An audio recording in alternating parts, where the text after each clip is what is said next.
Hello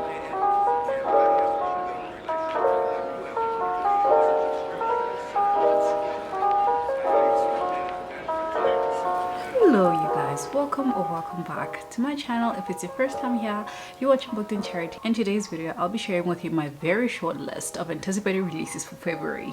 I literally have like 4 books that I'm interested in currently. I don't know of any other books that are out that might interest me. Maybe you guys can help me with the list down below. However, this is my list of anticipated releases, and if you enjoyed this video at the end, please remember to give it a thumbs up. Remember to subscribe to my channel if you haven't done so already, and let's get into it. So the first book I have on my list is from an author that I'm starting to really enjoy, and that is Jessie Q Sutanto, and she's got a new book called Vera Wong's Unsolicited Advice for Murderers. So I want to read the synopsis of this book for you because I found it like really funny, and I feel like me telling you the synopsis is not going to have the same effect. So this says, a lonely shopkeeper takes it upon herself to solve a murder in the most peculiar way in this captivating mystery by Jessie Q Sutanto, a best-selling author of Dial A for Aunties, which I really enjoyed. And if you're looking for a cozy mystery, I feel like it's a nice one to read and especially listen to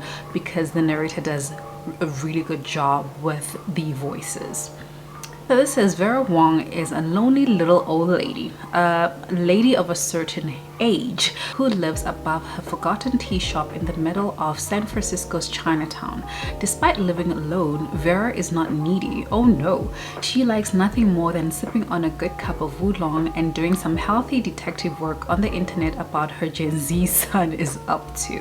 Then one morning, Vera trudges downstairs to find a curious thing: a dead man in the middle of her tea shop. In his outstretched hand, a flash drive. Vera doesn't know what comes over her, but after calling the cops like any good citizen would, she sort of swipes the flash from the body and tucks it safely in the pocket of her apron.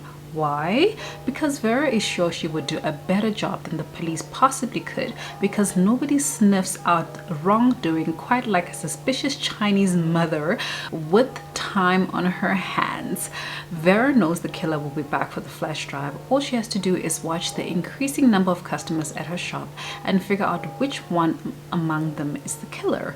What Vera does not expect is to form friendships with her customers and start to care for each and every one of them. As a protective mother hen, will she end up having to give one of her newfound chicks to the police? We don't know. But yeah, I really like Jessie Q Sutanto's writing. I enjoyed Dial A for Aunties. I haven't even read the second book yet. I don't know why. And then I enjoyed her recent release, I think it was late last year, a YA thriller, and I've now forgotten the name, but I'll put the book up here. I really enjoyed it, and I'm looking forward to reading this one as well. I think it's gonna be such a nice funny ride of a book to read. So yeah, that's my first book. The next book is from an author who's become so famous in the last year. Like, I've never heard of them literally until last year because everybody's going mad about this author. The book is called A House with Good Bones, and this is by Kingfisher, who I've heard amazing things about, and all of a sudden there's like 5-6 books available from the author, which is great for me because then it means I have a lot of books to read. However, Kingfisher's books are quite expensive in South Africa. I don't know if that's the case all over, but somebody explained that to me.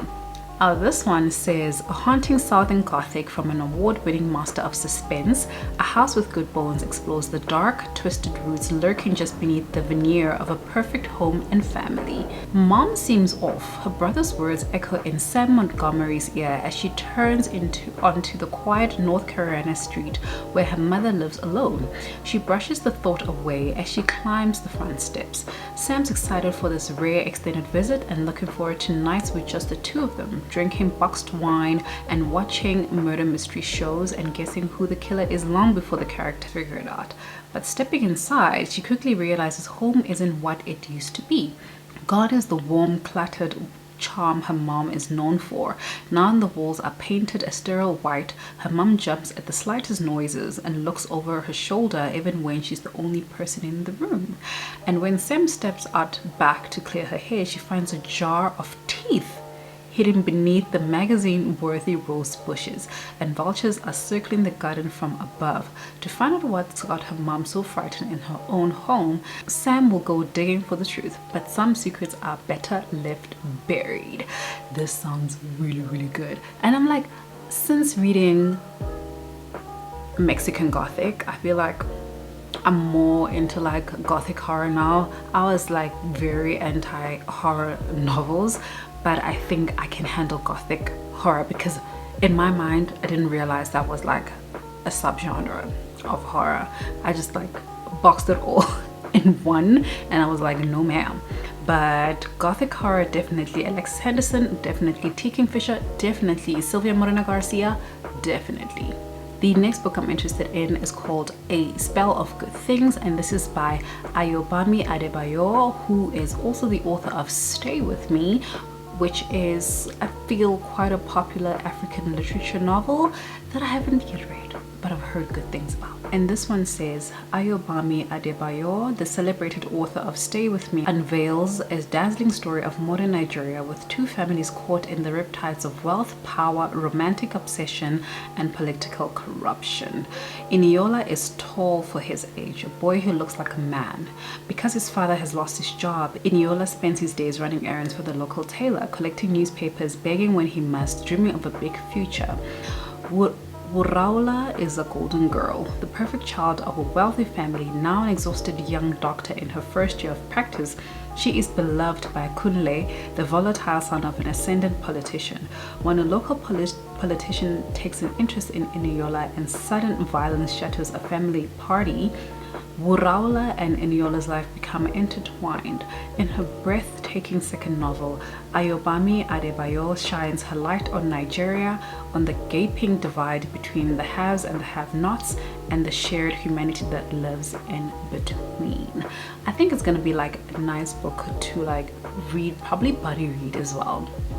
I feel like it will have a lot of points for discussion within a buddy read, so I'm looking forward to the release of this one. And finally, the last book on my radar is The Adventures of Amina El Serafi, and this is by Shannon Chakraborty, who's also the author of the David Bard trilogy, which has been making the rounds on Book Talk, BookTube, and people are loving it. And I haven't read that series yet, but I'm looking forward to reading this one. So at the back it says, this is the story of Captain Amina Al Serafi, smuggler, pirate, blasphemer who was too ambitious, too violent, and utterly inappropriate. So the synopsis says, a pirate of infamy and one of the most storied and scandalous captains to sail the seven seas, Amina Al Serafi has survived backstabbing rogues, vengeful merchant princes, several husbands, and one actual demon to retire peacefully with her family to a life of piety, motherhood, and absolutely nothing that hints of the supernatural.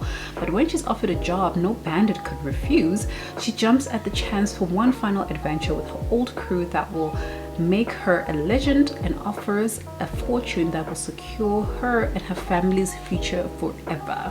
Yet the deeper Amina dives, the higher the stakes, for there's always a risk in wanting to become a legend, to seize one last chance of glory, to savor just a bit more power, and the price might be your very soul.